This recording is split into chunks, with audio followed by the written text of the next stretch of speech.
레디아 공주 3. 얼음 왕비와 보석 공주는 날마다 파티를 벌였다. 다음 사람은 세상의 모든 고민을 혼자 짊어지고 있는 듯 잔뜩 찌푸린 표정을 지으며 대웅전 앞에 서 있던 중년의 남자였다. 그는 삶의 무게에 눌려 제대로 걷지도 못했다. 그리고는 중년 남자의 푸념이 끝없이 이어졌다. 지금까지 20년 동안 세탁소, 정육점, 식당, 옷가게 등을 했지만 모두 망하고 말았지. 감당할 수 없을 만큼 큰 빚 때문에 하루하루 허덕이며 살아가고 있지. 아내는 도망가 버렸고 하나뿐인 아들은 전쟁터에서 다리를 다쳐 일을 못하는 형편이니 내게는 아무런 희망이 없는 셈이지. 세상에 나보다 어렵고 불행한 사람이 또 있을까? 레데아가 중년 남자를 위로하듯 따뜻한 목소리로 물었다. 누구보다 많은 실패를 하셨군요.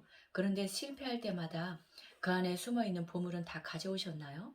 중년 남자는 레디아의 말을 이해할 수 없어 푸념을 늘어놓는 것도 참 멈추고 반문했다. 실패 안에 든 보물이라니? 레디아가 상냥하게 설명을 이어갔다. 실패도 배우는 게 있으면 성공이니까요. 실패에서 얻은 교훈은 씨앗과 같아서 어제 얻은 실패의 씨앗을 오늘 부지런히 심으면 내일은 풍성한 성공의 열매를 거둘 수 있어요. 일을 망치고 아무것도 배우지 못했다면 그건 실패한 것이 맞아요. 하지만 일을 망치고 무언가를 배웠다면 그건 실패를 한 것이 아니라 경험을 한 거예요. 실패해서 배우고 다시 시작하면 되죠. 다만 이번에는 전보다 더 현명한 시작이 될 거예요. 중년 남자가 레디아의 말을 반신반의하면서 다시 푸념을 터뜨렸다.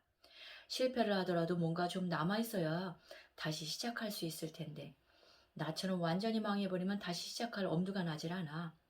일이 잘못되었을 때 비틀거리는 것은 괜찮지만 넘어져 주저앉으면 안 돼요. 비틀거리는 것과 주저앉는 것은 완전히 다른 문제거든요. 강하게 떨어질수록 더 높이 튀어오르는 법이에요. 성공은 많이 실패한 만큼 가까이에 있습니다. 중년 남자가 잠시 생각하더니 물었다. 너는 성공이 뭐라고 생각하는 거냐? 레디아가 잠시도 지체하지 않고 명확한 대답을 내놓았다. 성공이란 넘어진 횟수보다 한 번 더 일어서는 거예요. 레디아의 대답이 전곡을 찌르자 중년 남자는 아무 말도 하지 못했다. 사람들은 실패한 횟수가 아니라 성공한 횟수에 의해 평가받습니다. 하지만 성공 횟수는 실패의 교훈을 바탕으로 다시 시도한 횟수와 정비례해요. 중년 남자는 눈을 감고 자신이 실패했던 원인들을 생각해 보았다. 그러자 점점 실패의 원인이 환경이 아닌 자신에게 있다는 사실을 깨닫게 되었다. 한 번도 실패해 본 적 없는 사람은 아무것도 시도해 본 적 없는 사람일 뿐이에요. 실패는 성공으로 가는 이정표이자 디딤돌입니다. 수많은 실패를 했다는 건 그만큼 많은 교훈을 얻었다는 뜻이에요. 이제는 성공할 일만 남은 셈이네요. 아무런 도전도 하지 않아서 즐거움도 괴로움도 없이 성공도 실패도 하지 않은 채 어정쩡하게 살아가는 사람들보다는 훨씬 성공할 확률이 높으니까요. 중년 남자는 레디아의 말을 듣고 크게 깨달은 바가 있었다. 얼른 집으로 돌아가 과거에 실패했던 이유를 분석하고 보다 현명한 도전을 하고 싶은 마음이 용솟음쳤다. 그는 레디아에게 마지막으로 한 가지를 물어보기로 했다. 너도 실패할 때가 있고 그 때문에 괴로운 일이 있을 텐데 그럴 때는 어떻게 하니? 저는 괴로운 일을 당하거나 고민이 생기면 역사책을 봐요. 괴롭거나 고민스러우면 노래를 부르거나 술을 마셔야지. 왜 책을 보니? 그것도 역사책을? 레디아가 빙그레 웃었다. 역사책을 보면 세계의 여러 나라의 험난한 역사들이 수도 없이 적혀 있어요. 무수한 사람들이 고통을 당하기도 하고 역경을 이겨내고 영광을 누리기도 하죠. 저는 그런 역사를 보면서 지금 내가 겪고 있는 어려움은 아무것도 아니라고 생각해요. 그리고 역사를 통해 지금 내가 안고 있는 문제를 풀 열쇠를 찾곤 하죠. 과거는 가장 훌륭한 예언자라고 하지 않습니까? 중년 남자가 망치로 머리를 맞은 것처럼 멍하게 레디아를 쳐다보았다. 당신의 오늘은 당신의 어제가 낳은 결과물이에요. 결국 돌고 돌아서 자기 자신을 다시 만나는 것이 삶의 진리이죠. 오늘과 다른 내일을 만들고 싶다면 어제와 다른 새로운 오늘을 사세요. 모든 것은 자기 안에 있습니다. 오늘의 당신을 만든 것이 어제의 당신이었듯 내일의 당신을 만드는 사람 또한 다름 아닌 지금의 당신입니다.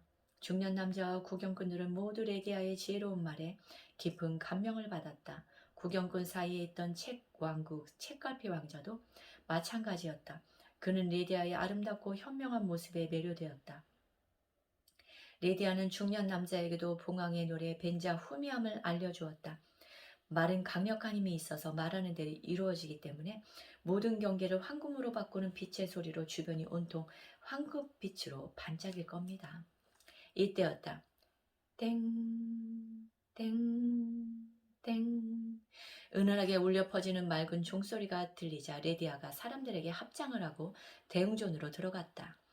은하사의 기도 시간이었다. 사람들도 불공을 드리기 위해 레디아의 뒤를 따라 부처님이 모셔진 대웅전으로 들어갔다.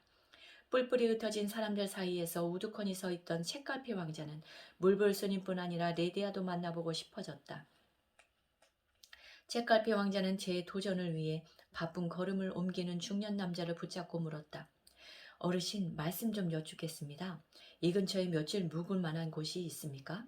어르신은 은하사의 초행길이 아닌 듯해서 신뢰를 무릅쓰고 여쭤봅니다. 중년 남자는 빨리 손해를 만회할 생각에 총각도 지체할 마음이 없었지만 책갈피 왕자의 질문하는 말투가 공손하고 몸가짐에 기품이 넘치는 것을 보고 발길을 멈췄다. 젊은이는 은하사가 초행길이 분명하군.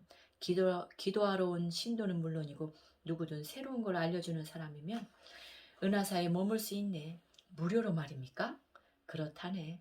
은하사 물불스님은 가진 것이 없는 가난한 자에게는 사례금을 받지 않고 형편이 빠듯한 서민에게는 동전 한 입을 받지만 천금을 가진 사람에게는 한 수레의 황금을 받는다네.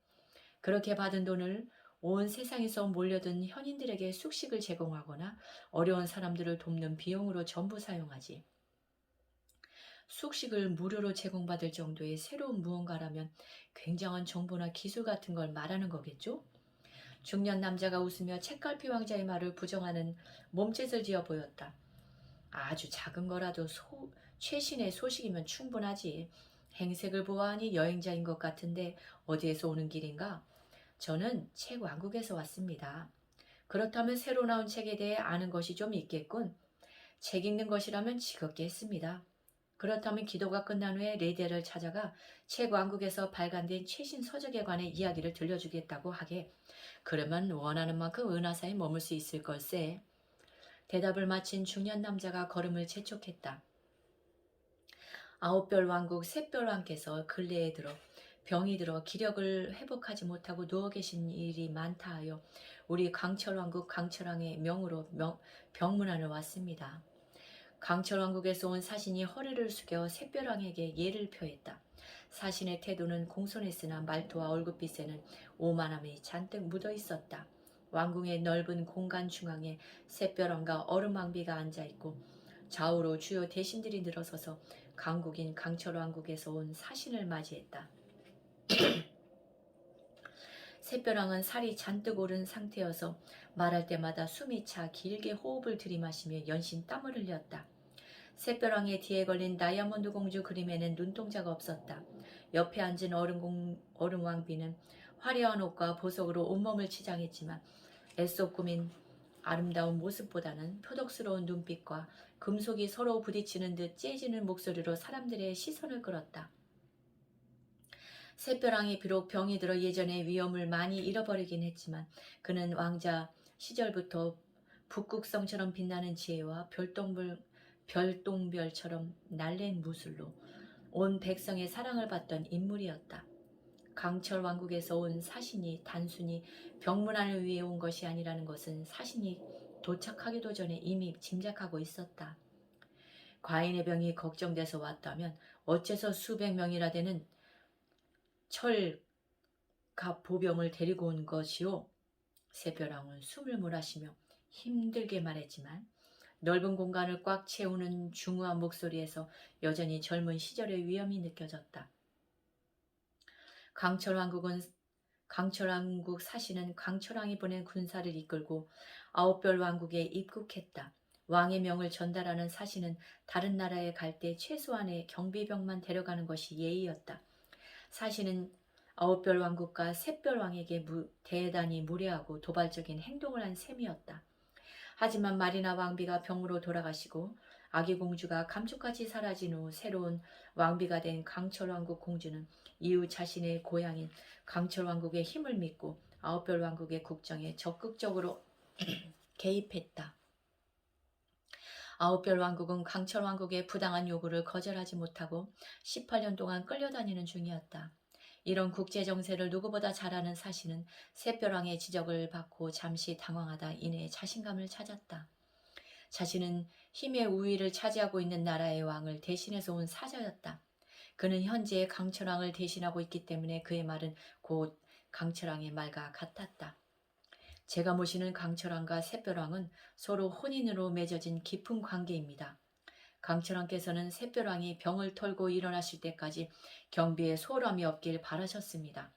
행여 불순한 생각을 가진 무리들이 샛별왕이 병들어 힘이 약해졌다고 생각하여 왕궁을 침범한다면 강철왕이 목숨처럼 아끼는 여동생이신 아홉별 왕국 왕비님의 안전에도 큰일이 생기지 않겠습니까? 강철왕께서 특별히 배려하신 일이니 부담은 갖지 마십시오. 사신의 말이 거짓이라는 것을 샛별왕은 물론이고 왕궁에 모인 대신들도 모두 눈치챘지만 겉으로 이런 마음을 드러낼 수는 없었다. 툭하면 전쟁을 일으키겠다고 협박하는 강철 왕국의 감정을 건드렸다가 큰 싸움이 벌어지면 아홉별 왕국 백성들은 큰 고통을 겪어야 했다. 샛별왕과 대신들은 매번 이를 걱정하며 강철 왕국을 어르고 달래며 힘겹게 나라를 이끌어갔다. 샛별왕이 더 이상 군대를 이끌고 온 것을 문제 삼지 않자 사신은 자신이 일곱별 왕국에 찾아온 진짜 이유를 꺼내기 시작했다. 샛별왕이시여, 병석에 누우신 지도 벌써 수년이 되었지만 샛별왕께서는 도무지 회복하실 기미가 안 보입니다. 이는 막중한 나라일을 돌보는 일이 힘들어 좀처럼 건강을 회복할 여유가 없기 때문이라고 사료됩니다. 마침 왕비님이 낳으신 공주님이 장성하시어 이제 곧 18세가 됩니다. 왕비님이 도와주신다면 충분히 나란히를 돌볼 수 있는 나이입니다. 샛별왕께서는 잠시 뒤로 물러나시어 건강을 돌보는 일에 전념하시고 국정은 공주님과 왕비님께 맡기시면 어떠신지요? 강철왕께서는 그렇게 하시길 원하고 계십니다. 샛별왕과 얼음왕비 사이에서 태어난 보석공주는 현명한 군왕인 아버지를 닮지 않고 탐욕스럽고 신경질적인 엄마를 닮아 백성들의 인심을 얻지 못하고 있었다. 얼음왕비와 보석공주가 온갖 사치를 부리며 세금을 마구 썼기 때문에 아홉별 왕국은 날이 가면 갈수록 점점 세력이 기울어지고 있었다. 얼음왕비와 보석공주는 날마다 파티를 벌였다. 왕궁의 커다란 응접실은 황급빛 실로 자수가 새겨진 고급스러운 천으로 온통 장식이 되어 있었고 정교한 문양이 조각된 고풍스러운 가구마다 값비싼 골동품과 미술품이 진열되어 있었다.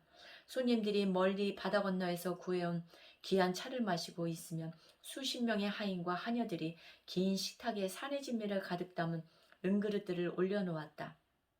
붉은 살이 탐스러운 송어나 어린 닭에 온갖 양념을 더한 요리는 물론이고 백성들은 본 적 없는 귀한 음식들이 줄줄이 주방에서 식당으로 옮겨졌다. 황금 촛대마다 촛불이 켜지고 궁중악단이 아름다운 음악을 연주하기 시작하면 얼음왕비와 보석공주가 연극의 주인공처럼 화려하게 등장했다. 왕비와 공주는 잠자리 날개처럼 얇은 비단으로 만든 강렬한 색상의 드레스 차림이었다. 커다란 다이아몬드 귀걸이를 양쪽 귀에 달고 진주 목걸이를 목에 걸고 금팔찌를 팔에 차고 머리에는 온갖 보석이 반짝거리는 왕관을 썼다. 파티에 초대받은 손님들은 모두 두 사람을 부러운 시선으로 바라보았다.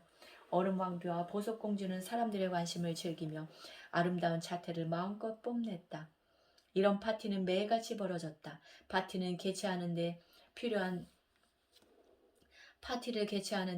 돈은 모두 세금으로 충당했기 때문에 아홉별 왕국의 고가는 텅텅 비어갔다. 이런 상황에서 두 사람에게 국정을 맡기면 나라 살림은 더욱 어려워지고 백성들의 삶은 한층 어려워질 것이 불을 보듯 뻔했다. 그럼에도 강철왕은 여동생인 왕비와 조카인 공주에게 아홉별 왕국 정치를 맡겨 더 많이 간섭하고 싶어 했던 것이다.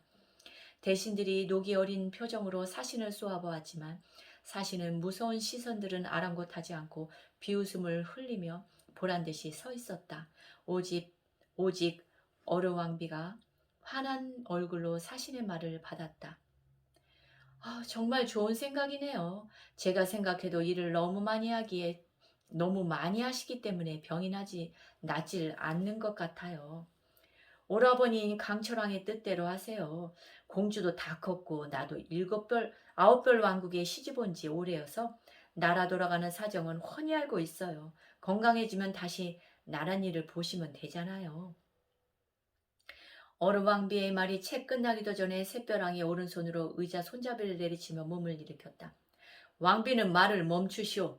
왕비와 공주의 말씀이 씀씀이 때문에 백성들이 과중한 세금을 부담하고 있음을 몰라서 하는 말이오. 보석공주는 아직 나란 일을 맡기엔 부족함이 많소이다. 그리고 과인에게는 자식이 하나가 아니라 둘이오. 아직 첫째 공주를 찾지 못했소. 첫째 공주가 살아있다면 왕궁으로 데려와 자질을 시험해보고 두 공주 중 더 현명한 아이에게 나라를 맡길 것이오. 왕의 말을 들은 왕비가 입을 쌕쭝거렸다. 18년을 찾아도 나타나지 않는 아이가 36년을 찾는다고 어디 나타난답니까? 이제 6개월 후면 우리 공주가 18세가 됩니다. 그때까지 당신이 예전처럼 건강해지지 않거나 사라진 공주가 나타나지 않는다면 우리 보석공주에게 왕위를 잇게 하고 내가 섭정을 할 것입니다. 사실은 돌아가 이런 나의 뜻을 오라버니인 강철왕에게 알려주세요. 사신이 허리를 크게 숙이며 왕비의 명을 받들었다. 이는 6개월 후 요구한 조건들이 한 가지라도 충족되지 않으면 강철왕의 힘을 이용해 샛별왕을 왕위에서 밀어내겠다는 선전포고였다. 얼음왕비는 일방적으로 말을 마치고 벌떡 일어나더니 휙 돌아서 총총걸음으로 나가버렸다. 사신이 입가에 비열한 웃음을 흘리며 샛별왕에게 말했다. 신은 왕비님의 뜻을 강철왕에게 전하러 갔습니다. 군대 역시 데리고 갈 것이나 제가 다시 올 때는 더 많은 군사들과 함께 와 9별 왕국을 안전하게 지켜드리겠습니다. 사신은 6개월 후에 중무장한 군대를 이끌고 와 강제로 샛별왕을 끌어내리겠다는 협박을 남기고 총총히 왕궁을 빠져나갔다. 샛별왕이 왕자의 털썩 주저앉으며 양손으로 머리를 감싸쥐었다. 이 일을 어쩌면 좋단 말이오. 욕심 많은 왕비와 공주는 권력을 이용해 더 많은 세금을 거둘 것이오. 그렇게 되면 나의 백성들은 지금보다 더 힘든 삶을 살아야 하는데 나에게는 강철왕국을 막을 힘도 지혜도 없으니. 오랫동안 샛별왕을 보좌해온 총리 대신이 앞으로 나섰다. 아직 우리에게는 6개월의 시간이 있어옵니다. 그 안에 폐하께서 건강을 회복하실 수도 있고 사라진 공주님이 나타나실 수도 있습니다. 너무 심려치 마십시오. 샛별왕의 고개를 강하게 흔들며 총리 대신의 의견을 받아들이지 않았다. 아니 그렇지 않소. 만약 온갖 약을 먹고 가진 치료를 해봤지만 내 병은 수년째 점점 깊어져만 가고 있소. 사라진 공주도 그동안 수많은 부하들을 풀어봤지만 18년 동안 허사였소. 6개월 안에 해결하는 것은 불가능하오. 절망에 빠진 샛별왕에게 총리 대신이 한 가지 방법을 제안했다. 어진 왕비께서 병으로 일찍 돌아가시고 얼음 왕비가 오신 후로 해마다 어려워지는 살림살이에 신음하는 백성들은 은하사의 물불스님과 레디아라는 소녀에게서 위안과 희망을 찾고 있습니다. 은하사의 물불스님이라면 온 나라가 다 아는 현자이시니 충분히 이해가 가지만 레디아라는 소녀가 어떻게 백성들에게 위안을 준단 말이오. 물불스님을 만나러 은하사로 찾아간 사람들 중 상당수는 물불스님을 만나기 위해 기다리던 중 레디아라는 소녀에게 고민을 털어놓은 뒤 지혜로운 해결책을 얻어 돌아간다고 합니다. 은하사 물불스님은 이미 알려진 대로 젊은 시절 온 세상을 돌아다니며 깊은 공부를 했는데 그 지식과 지혜를 모두 그 소녀에게 전수했기 때문에 세상 일의 겉모습과 속모습을 투명하게 빛나는 다이아몬드를 보듯 단번에 깨뜨려 본다고 합니다. 그래서 백성들은 그 소녀를 전설의 다이아몬드 공주를 닮았다 하여 레디아 공주라고 부르고 있습니다. 총리 대신의 말을 들은 샛벼랑이 무릎을 탁 쳤다. 은하사의 물불스님이 확실히 깊고 지혜로운 분이라는 건 일찍이 알고 있었소. 어린 소녀가 백성들의 신임을 얻은 것도 훌륭한 스승을 만났기 때문이겠지. 물불스님을 만나 가르침을 청하는 것이 좋겠소. 당장 물불스님을 왕궁으로 모셔오시오. 총리 대신이 곤란한 듯 머뭇거리다가 대답했다. 지금은 은하사의 100일 기도 기간입니다. 지난 10여 년 동안 은하사 물불스님에게 가르침을 얻기 위해 여러 나라 왕이 초청을 했지만 물불스님은 한 번도 기도를 하는 중에 은하사를 벗어난 적이 없습니다.